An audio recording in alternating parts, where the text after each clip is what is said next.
নমস্কাৰ, এই মুহূৰ্তত আহি পৰিছে সন্ধিয়াৰ কেইবাটাও বিগ ব্ৰেকিং নিউজ। আজি হৈছে 16 মে। গোটেই অসম তথা ভাৰতৰ বিভিন্ন প্ৰান্তৰ পৰা যুগুত হৈছে কেইবাটাও গুৰুত্বপূৰ্ণ খবৰ। এনেবোৰ খবৰ নিতৌ পাই থাকিবলৈ চেনেলটি সাবস্ক্ৰাইব কৰি ভিডিঅ'টো এটা লাইক কৰিবলৈ নাপাহৰিব। আজিৰ আমাৰ প্ৰথমটো খুব গুৰুত্বপূৰ্ণ খবৰ হৈছে অসমবাসীৰ বাবে এটা ডাঙৰ খবৰ। লাখ লাখ বাংলাদেশী সোমাইছে অসমত। অসমতে এতিয়া অস্তিত্বৰ সংকটত পৰিছে অসমীয়া ভাই বন্ধুসকল। এটা ডাঙৰ মন্তব্য।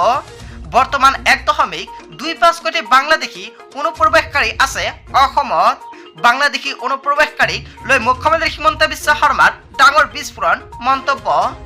40 বছৰ আগতে অসমত সোমাইছিল বাংলাদেশী বুলি মন্তব্য কৰিছে অসমৰ মুখ্যমন্ত্ৰী ডক্টৰ হিমন্ত বিশ্ব শৰ্মাই। কংগ্ৰেছ শাসনত থকাৰ সময়তে বাংলাদেশী সোমাইছিল অসমত। সেই সময়তে অসমলৈ আহিছিল বাংলাদেশী অনুপ্ৰৱেশকাৰী। অসমৰ প্ৰায় সকলোতে চলিছে বাংলাদেশী অনুপ্ৰৱেশকাৰীৰ দপদপনি। বাংলাদেশী অনুপ্ৰৱেশকাৰী অসমত হয় বিধায়ক। অসমৰ বিধায়কৰ অধ্যক্ষ হয় বাংলাদেশী অনুপ্ৰৱেশকাৰী ভাই বন্ধুসকল। বিধায়কৰ লগতে অসমৰ বিধানসভাৰ অধ্যক্ষ হয় বাংলাদেশী অনুপ্ৰৱেশকাৰী। মুখ্যমন্ত্ৰী হিমন্ত বিশ্ব শৰ্মাৰ এটা বিস্ফোৰক মন্তব্য হয় বন্ধুসকল। ৰাজ্যৰ মুখ্যমন্ত্ৰী ডক্টৰ হিমন্ত বিশ্ব শৰ্মাই যিটো মন্তব্য কৰিছে, আপুনি কি ক'ব? যদি আপোনাৰ কিবা মন্তব্য কৰিব লগা থাকে আপোনালোকৰ মন্তব্যটো নিশ্চয় কমেণ্ট কৰি জনাবলৈ নাপাহৰিব। তাৰপিছত অসমবাসী ৰাজক জনাইছে আমাৰ 2 নম্বৰটো খুব গুৰুত্বপূৰ্ণ খবৰ, লগতে এটা ডাঙৰ খবৰ। পুনৰ দলীয় নেতাৰ বিৰুদ্ধে মুকলি প্ৰতিক্ৰিয়া বিজেপিৰ বিধায়কৰ। এইবাৰ মন্ত্ৰীৰ বিৰুদ্ধে বিদ্ৰোহ বিধায়ক মৃণাল শইকীয়াৰ। মন্ত্ৰী জয়ন্তমোলা বৰুৱাৰ মুখ বন্ধ কৰিবলৈ মুখ্যমন্ত্ৰীক আহ্বান জনাইছে মৃণাল শইকীয়াই। দলীয় কাম কাজত জয়ন্তমোলাৰ বিৰুদ্ধে কেইবাটাও গুৰুত্বপূৰ্ণ মন্তব্য কৰিছে। কৈছে দলীয় কাম কাজত জয়ন্তমোলাই মাত মতাৰ বিৰোধিতা। জয়ন্তমোলাক অহংকাৰী আখ্যা মৃণাল শইকীয়াৰ। মৃণাল শইকীয়াই খুমটাই সমষ্টিত বিজেপি বিধায়ক। জয়ন্তমোলা বৰুৱাৰ অহংকাৰৰ বাবে কেইবাৰ হাজাৰ ভোট ক্ষতি হৈছে বুলি মন্তব্য কৰিছে মৃণাল শইকীয়াই। ছ'চিয়েল মিডিয়াত মন্ত্ৰী জয়ন্তমোলাৰ বিৰুদ্ধে ক্ষোভ প্ৰকাশ কৰিছে বিধায়ক মৃণাল শইকীয়াই। পুনৰ দলীয় নেতাৰ বিৰুদ্ধে মুকলি প্ৰতিক্ৰিয়া বিজেপি বিধায়কৰ। হয় বন্ধুসকল, এটা ডাঙৰ খবৰ, এটা গুৰুত্বপূৰ্ণ খবৰ মুকলি আহিছে। তাৰপিছত অসমবাসী ৰাইজক জনাইছো আমাৰ 3 নম্বৰটো খুব গুৰুত্বপূৰ্ণ খবৰ, লগতে এটা ডাঙৰ খবৰ। হয় বন্ধুসকল, সেইটো এবাৰ চৰম পৰ্যায়। আজি বৰষুণ নাই। হয় বন্ধুসকল, ভয়ংকৰ হাৰত বৃদ্ধি পাইছে তাপমাত্ৰা। গোটেই অসমৰ লগতে ভাৰতৰ বিভিন্ন প্ৰান্তৰ পৰা এনেকুৱাকৈ ঘটনা সংঘটিত হৈছে। সেইটো এবাৰ চৰম পৰ্যায়ৰ সৃষ্টি হৈছে। আজিও বৰষুণ নাই, কাইলৈ নাহে বৰষুণ। শনিবাৰে বতৰ ডাবৰীয়া হোৱাৰ সম্ভাৱনা, কিন্তু কোনো ধৰণৰ বৰষুণ নাহে। কিন্তু আৰু 2টা দিনত সেইটো এবাৰত হ'ব অসহ্যকৰ পৰিৱেশ। ভয়ংকৰ হিট ৱেভৰ এলাৰ্ট জাৰি কৰিছে IMD আৰু আঞ্চলিক বতৰ বিজ্ঞান কেন্দ্ৰৰ তৰফৰ পৰা। সমগ্ৰ দেশ দহিছে ভয়ংকৰ গৰমে। কেইবাখনো ৰাজ্যলৈ হিট ৱেভৰ সতৰ্কতা জাৰি কৰিছে বতৰ বিজ্ঞান কেন্দ্ৰৰ তৰফৰ পৰা। আৰু তাপমাত্ৰা বৃদ্ধি হ'ব দেশজুৰি। সৰ্বাধিক তাপমাত্ৰা হ'ব 40ৰ পৰা 47 ডিগ্ৰী চেলছিয়াছৰ ভিতৰত। অসম উত্তৰ পূৰ্বত 2 দিনলৈ নহয় বৰষুণ। গুৱাহাটী মহানগৰীত আজিৰ তাপমাত্ৰা 37 ডিগ্ৰী চেলছিয়াছ। গৰমৰ সময়ত সতৰ্ক বজাই ৰখাৰ আহ্বান জনাইছে চিকিৎসকে। উৰিষ্যা, পশ্চিমবংগ, ঝাৰখণ্ডৰ লগতে কেইবাটাও ৰাজ্যলৈ জাৰি কৰা হৈছে এই এলাৰ্ট। মহাৰাষ্ট্ৰ, কৰ্ণাটক, অন্ধ্ৰপ্ৰদেশ, পুডুচেৰী, তেলেংগানা, ছত্তীশগড়, ঝাৰখণ্ড আৰু তামিলনাডুত অধিক ভয়ংকৰ হ'ব পৰিস্থিতি। দুপৰীয়াৰ পৰা আবেলি 3 বজাৰ ভিতৰত হ'ব অধিক হিটৱেভ। গা ঢাকি ৰাখিবলৈ আহ্বান জনাইছে। কেৱল এয়াই নহয়, আপুনি ঘন কৰি পানী খাওক। আপুনি সঘনাই পানী খাই থাকক। স্বাস্থ্য বিভাগে জাৰি কৰিছে সতৰ্কবাণী। কেৱল এয়াই নহয়, সুৰা, চাহ, কফি আৰু বৃহৎ পৰিমাণৰ চেনি থকা কাৰ্বনেট পানী বা পানী পৰিহাৰ কৰিবলৈ পৰামৰ্শ প্ৰদান কৰিছে চিকিৎসকে। লগতে শৰীৰৰ অতিৰিক্ত পানী হেৰা হ'ব পাৰে বা পেটত বিষ হ'ব পাৰে। হয় বন্ধুসকল, এটা ডাঙৰ খবৰ, এটা গুৰুত্বপূৰ্ণ খবৰ মুকলি আহিছে।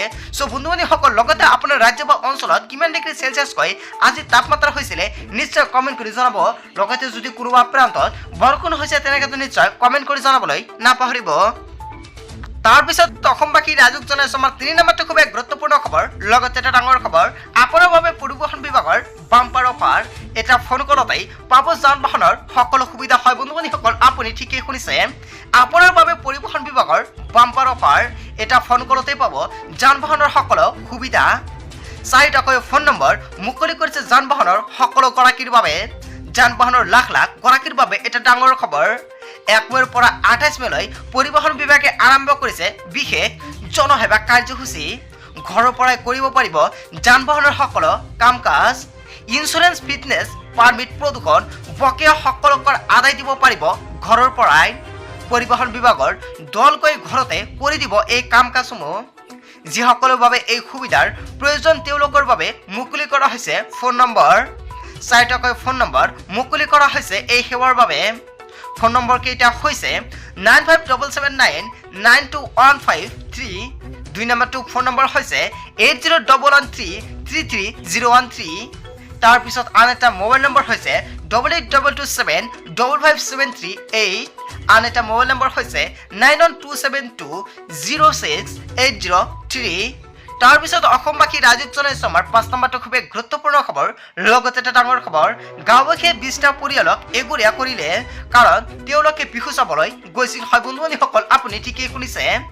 বিহু উদযাপন কৰা অপৰাধত হল 20টাকৈ পৰিয়ালৰ। হয় বন্ধুসকল, অৱশেষত ডাঙৰ সিদ্ধান্ত গ্ৰহণ কৰিছে। বিহু উদযাপন কৰাৰ অপৰাধ হল 20টাকৈ পৰিয়ালৰ। কেৱল এয়াই নহয়, নাথযোগীয়া সম্প্ৰদায়ৰ 20টা পৰিয়ালে বিহু উদযাপন কৰিছিল অন্য সম্প্ৰদায়ৰ লগত। গাঁওবাসীয়ে এগুৰীয়া কৰিলে পৰিয়ালকেইটাক।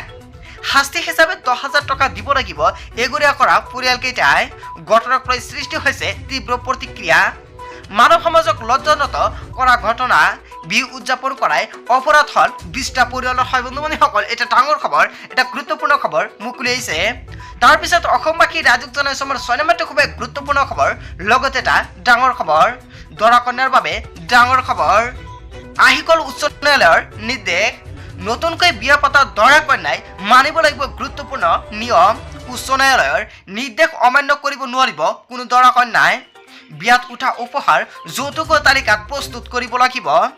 উভয় পক্ষই তালিকাত লিখিব লাগিব। লগতে সুৰ বৰ সকলো উপহাৰ। হয় বন্ধুসকল, সৰু হওক বা ডাঙৰ হওক সকলো উপহাৰ লিখিব লাগিব। কেৱল এয়াই নহয়, বিবাহৰ পিছত হ'ব পৰা সম্ভাৱ্য বিবাদৰ বাবে দিয়া হৈছে এই ৰায়। কোনো পক্ষেই যাতে যৌতুকক লৈ মিছা আৰোপ লগাব নোৱাৰে সেইবাবে প্ৰস্তুত কৰিব লাগিব তালিকা। এলাহাবাদ উচ্চ ন্যায়ালয়ে দিছে গুৰুত্বপূৰ্ণ ৰায়দান। বিয়া পাতিবলৈ ওলোৱা দৰা কন্যাই লৈ আহিছে এটা ডাঙৰ খবৰ। হয় বন্ধুসকল, যদি আপুনি বিয়া পাতিবলৈ ওলাইছে বা তাৰিখটো সম্পূৰ্ণখিনি ঠিক হৈ গৈছে, কিন্তু আপোনাৰ মানিব লাগিব এইকেইটা নিয়ম। যদি আপুনি নামানে তেনে ক্ষেত্ৰত কিন্তু আপুনি পৰিব পাৰে ডাঙৰ বিপদত। হয় বন্ধুসকল, গোটেই অসম তথা ভাৰতৰ বিভিন্ন প্ৰান্তৰ পৰা যুগুত হৈছে কেইবাটাও গুৰুত্বপূৰ্ণ খবৰ। এনেবোৰ খবৰ নিতৌ পাই থাকিবলৈ চেনেলটি ছাবস্ক্ৰাইব কৰি ভিডিঅ'টোত এটা লাইক কৰিবলৈ নাপাহৰিব। লগতে যদি ফেচবুক পেজৰ পৰা চাই আছে, নিশ্চয় ফেচবুক পেজটো ফলো কৰি ৰাখিব। So thank you for watching full video.